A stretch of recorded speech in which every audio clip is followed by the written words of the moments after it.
Hey guys, I'm just doing a deck profile for my friends and Team Shift. I got top 4 at the ARG. I got the really nice mat, as well as the cash prize. It was 250, which is pretty nice. Really fun event overall. I had a lot of good matches. Met a lot of cool people. So yeah, I'll jump into the deck profile. I played Trickstars. To start, I played 3 Candina, which is pretty standard. 3 Licorice. One's crazy. The 1 Lily Bell. So everything's pretty standard here. Banished this a few times off of Pot of Desires, which is unfortunate, but I wouldn't play anymore. 2 Eater of Millions. Let's put them over here. This card was amazing. Won me games that I shouldn't have won just because of the fact that I could just banish a card. Gofu also extremely well. Didn't draw it too much, but when I did, it worked out really well. So that's all for the monsters. For the hand traps, 2 Ogre. 2 Ogre, I didn't really like 3. 3 was too cloggy for me.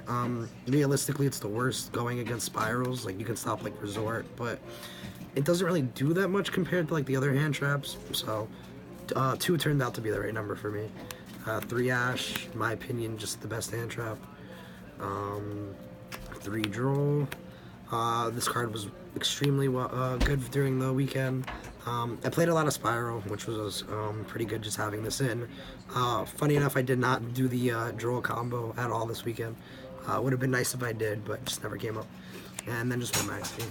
The spells, Raigeki, 2 Pot of Desires, triple Cosmic Cyclone.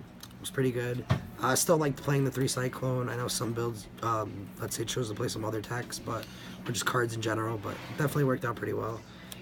3 Terraforming, 3 Scapegoat, also a great card. 3 Field Spell. That's all for the spells. For the traps, the triple Reincarnation, of course, and I decided to play 2 Strikes and Warning. So yeah, nothing too crazy there, pretty standard. For the extra deck, I played, let's see here, I ended up playing 1 Borrello Dragon. I have a friend borrowing it, so I don't have it in here, but never made it. Break Sword, which was okay. Like, it never really came up, funny enough. There was maybe like 1 duel where I made it. Nightmare Shark, same thing. I kind of just had it in there because I wanted to have it just in case I needed to do the extra damage with it because the board was too big, but again, didn't pop up. Double Helix, played Cherries in the side. Firewall, mostly just played it for the cool little OTK, never really came up, or most of the time if it did come up, like where I could do it, I was better off doing another play just in case they had a hand trap. Omega, this card was really good as well. I played 2 Mrs. Radiant. Second one didn't really pop up, but I probably still play it just in case. 2 Link Spider, Proxy Dragon, the Holly Angel, really only made this once. Deco Talker, never really made it. And probably the 2 best cards in my extra were Ib and then Ngishu, however you want to pronounce it.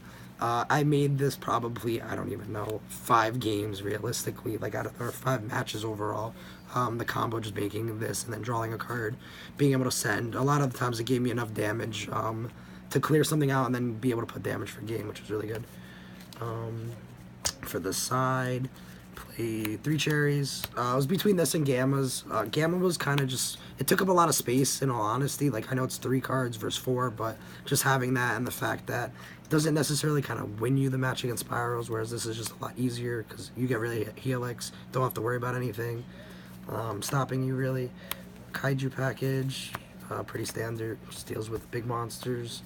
3 Anti-Spell.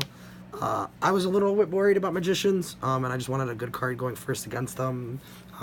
It never really came in much against other decks, but because I mostly played Spirals. I don't really like it against Spirals, but in the Magician matchup, it was really, really good, which I did play a couple. 3 of Broken Match. This card is just insane. I don't know what else to say about it. It's too good. Won me games. Again, that you probably shouldn't have just because it's a really good card. And 2 Scolding. I was between this and Mind Crush. I liked it a little bit more than the Mind Crush just because of the fact that you could just, outright just stop an evenly matched kind of thing. Plus, people, I thought maybe would bait out an evenly match when they didn't really have it to force a mind crush. Didn't want to have to worry about that if it did pop up. So yeah, that's basically it for the deck. For a few shout-outs, I guess I'll go first with my friend Dat behind the camera. Helped me play test a lot. The best warning in here is his, so shout-outs for that. Got a lot of testing in, which was pretty good. Also came with me, which is good, on the trip. My friend Kyser, another Trickstar player, you should check out his deck. It's pretty similar. He helped me kind of get a lot of ideas for the deck and did a lot of playtesting with me to help me understand Trickstars a little bit better. Because before that I wasn't really sure what to play. I was testing a lot. So he really helped me figure out the build and how to play it a little bit better. Shout outs to my friend Brad. He loaned me most of the deck, if not all the deck, because I don't own Trickstars. Let's see who else. My friends Alex and George, who came along with me to the trip. My friend Steve, best motivational speaker right there. And I guess all my other friends that kind of helped me prepare for the event and whatnot, and helped me keep going through the event. So yeah, that's basically it.